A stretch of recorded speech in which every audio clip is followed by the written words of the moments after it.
सवाल नंबर 1, रोज़ाना पैदल चलने से शरीर पर क्या प्रभाव पड़ता है? सवाल नंबर 2, एक इंसान को रोज़ाना कितना पैदल चलना चाहिए? सवाल नंबर 3, पहली बार पैदल चलने के क्या नुकसान हो सकता है? सवाल नंबर 4, रात में भोजन के बाद पैदल चलने के क्या फ़ायदे होता है? सवाल नंबर 5, पैदल चलते समय मोबाइल चलाना खतरनाक क्यों होता है? सवाल नंबर 6, सुबह पैदल चलते समय क्या सावधानियां बरतनी चाहिए? सवाल नंबर 7, पैदल चलने का सही समय और तरीका क्या होता है? सवाल नंबर 8, सुबह 5 बजे टहलने के क्या फ़ायदे हो सकते हैं? सवाल नंबर 1, रोज़ाना पैदल चलने से शरीर पर क्या प्रभाव पड़ता है? दरअसल अगर आप रोज़ाना पैदल चलते हैं तो आपके शरीर को कुछ फ़ायदे प्राप्त हो सकते हैं, जैसे शरीर का वज़न कम करने में मदद करना मॉर्निंग वॉक का सबसे मुख्य फ़ायदा है। मॉर्निंग वॉक से आपको कम से कम 150 से 200 कैलोरी बर्न करने में मदद मिलती है। ऊंचाई पर वॉकिंग की जाए तो इसके फ़ायदे और भी बढ़ जाते हैं। इसके अलावा पैदल चलना एक कार्डियो वर्कआउट है। यह आपके ब्लड से कोलेस्ट्रॉल को कम करने में मदद करता है और साथ ही आपके अच्छे कोलेस्ट्रॉल को बढ़ाता है। यह हाई ब्लड प्रेशर को नियंत्रित करता है और रोकता भी है। इसके अति पैदल चलना से शुगर के खतरे को कम करने में मदद मिलती है, जो डायबिटीज़ के मरीजों के लिए एक वरदान से कम नहीं है। इसके साथ साथ आपको अपनी डाइट का भी ख्याल रखना होगा। पैदल चलना न सिर्फ आपके शारीरिक बल्कि दिमागी स्वास्थ्य के लिए भी अच्छा होता है। यह दिमाग को तेज करने में सहायक है और याद करने की क्षमता के कार्यों में सुधार करता है। यह ब्लड सर्कुलेशन में सुधार लाती है। इस प्रकार आपको अधिक सतर्क होने में मदद मिलती है। पैदल चलना शरीर के निचले हिस्सों की मांसपेशियों को मजबूत करके आपके पैरों को टोन करने में मदद करता है। यह कूल्हों और घुटनों सहित जोड़ों की मांसपेशियों को चिकनाई और मजबूत करके जोड़ों के दर्द को भी कम करता है। सवाल नंबर 2, एक इंसान को रोज़ाना कितना कदम पैदल चलना चाहिए? दरअसल इंसान को दिल को हेल्दी रखने के लिए हर दिन कम से कम 6000 कदम चलना ज़रूरी है। 6000 या उससे ज़्यादा कदम चलने से बुजुर्ग लोगों के साथ वयस्कों को भी दिल की बीमारी से दूर रखा जा सकता है। हालांकि स्टडी रोज़ाना 10,000 कदम चलने को ज़्यादा फायदेमंद मानती है। अब सवाल यह उठता है कि वॉकिंग को ट्रैक कैसे किया जाए। तो इसके लिए आप जब भी चले तो एक स्टेप कैलकुलेटर साथ रखें। हालांकि ऐसा करना थोड़ा मुश्किल है, इसलिए आप स्मार्ट वॉच या मोबाइल में स्टेप कैलकुलेटर एक्टिव कर सकते हैं। इन दोनों चीज़ों को हरदम अपने साथ रखना ज़्यादा सुविधाजनक है। सवाल नंबर 3, सुबह 5 बजे टहलने के क्या फ़ायदे होते हैं? दरअसल अगर आप सुबह सूरज निकलते समय या उसके कुछ देर बाद तक सुबह की सैर करते हैं तो आपको भरपूर मात्रा में विटामिन डी मिलता है, जबकि अंधेरे में या सूरज निकलने के पहले सैर करने पर आप विटामिन डी से वंचित रह जाते हैं। इसके अलावा भरपूर मात्रा में ऑक्सीजन ग्रहण करना सुबह की सैर का एक महत्वपूर्ण कारण होता है। लेकिन अगर आप अंधेरे में सैर करने जाते हैं तो उस समय आपको ऑक्सीजन का फ़ायदा नहीं मिल पाता, क्योंकि उस वक्त पेड़ पौधे कार्बन डाइऑक्साइड छोड़ते हैं। इसके साथ ही हड्डियों को मजबूत करने के लिए कैल्शियम के साथ साथ विटामिन डी बेहद आवश्यक होता है। अगर आप सही मात्रा में धूप नहीं लेते तो आपको विटामिन डी नहीं मिल पाता है और आपके शरीर को कैल्शियम का कोई लाभ नहीं मिलता है। हल्की धूप में सैर करने से आपका शरीर कैल्शियम का सही उपयोग कर पाता है। इसके अलावा अगर आप मानसिक तनाव या डिप्रेशन के शिकार हैं तो हल्की धूप में सैर करना आपके लिए बेहद ज़रूरी है।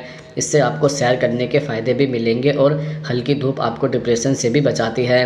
अगर आप डायबिटीज़ को कंट्रोल करना चाहते हैं तो यह आपके लिए सबसे बेहतरीन तरीका है। हल्की धूप में सुबह की सैर आपको डायबिटीज़, हृदय रोग और दिमागी समस्याओं से दूर रखती है। सवाल नंबर 4, सुबह पैदल चलते समय क्या सावधानियां बरतनी चाहिए?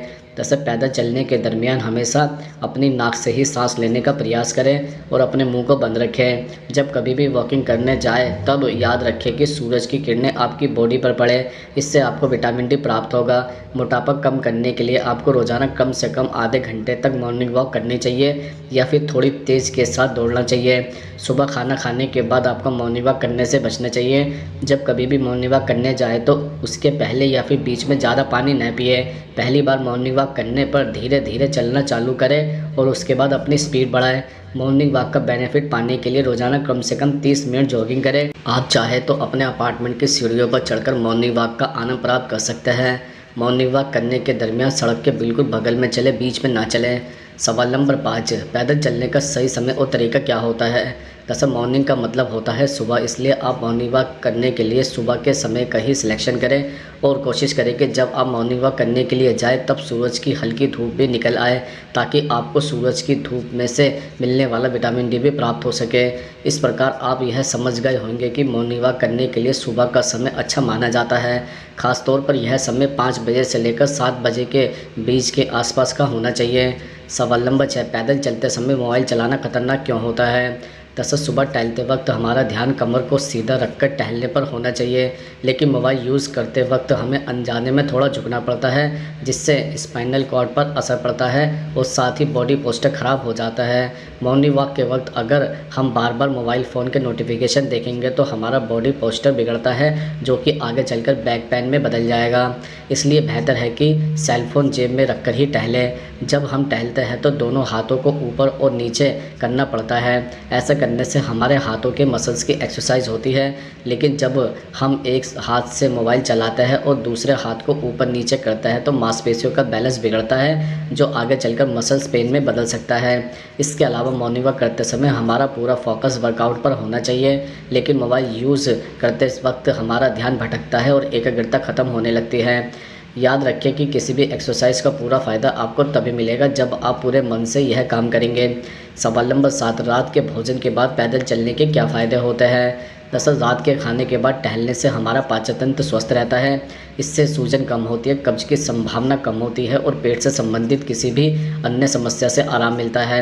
खाना खाने के बाद अगर आप 15 से 20 मिनट तक टहल लेते हैं तो आप मोटापे के शिकार नहीं हो पाएंगे, क्योंकि पैदल चलना मेटाबॉलिज्म को बूस्ट करता है। हम आपको बता दें कि वज़न घटाने के लिए आपका मेटाबॉलिज्म सही होना चाहिए। इसके अलावा रात को खाने के बाद चलना भी इम्यूनिटी को बढ़ाने में मदद कर सकता है, क्योंकि यह आपके इम्यून सिस्टम से टॉक्सिन को बाहर निकालता है। पैदल चलना हमारे आंतरिक अंगों के लिए बेहतर तरीके से काम करता है। हेल्थ एक्सपर्ट बताता है कि खाना खाने के कुछ समय बाद आपके शरीर में ब्लड शुगर लेवल बढ़ना शुरू हो जाता है। जब आप रात को खाने के बाद टहलने जाते हैं तो इससे ब्लड शुगर का लेवल नियंत्रित रहता है। इससे हाइपरग्लाइसेमिया का खतरा ख़त्म हो जाता है। खाना खाने के बाद पैदल चलने से यह आपके शरीर में एंडोर्फिन को मुक्त करके तनाव को कम करता है, जिसके बाद आप बेहतर महसूस कर पाते हैं। सवाल नंबर 8, पहली बार पैदल चलने के क्या नुकसान हो सकते हैं? दरअसल जो लोग पहली बार सुबह की सैर करने के लिए जाते हैं वह थोड़ी दूर चलने के बाद ही थक जाते हैं और उन्हें घबराहट भी होने लगती है अथवा उनकी सांस फूलने लगती है। पहली बार मॉर्निंग वॉक करने जाने पर जब आदमी मॉर्निंग वॉक करके घर पर आता है तब उसे अपने पैरों में दर्द महसूस होता है, जो कुछ दिनों के बाद अपने आप ही गायब हो जाता है। गर्भवती महिलाओं को मॉर्निंग वॉक नहीं करनी चाहिए और अगर उन्हें मॉर्निंग वॉक करना है तो डॉक्टर से अवश्य कंसल्ट करना चाहिए। सर्दी के मौसम में मॉर्निंग वॉक करने के लिए आपको आवश्यक कपड़े पहनने चाहिए, वरना आपको सर्दी की प्रॉब्लम हो सकती है।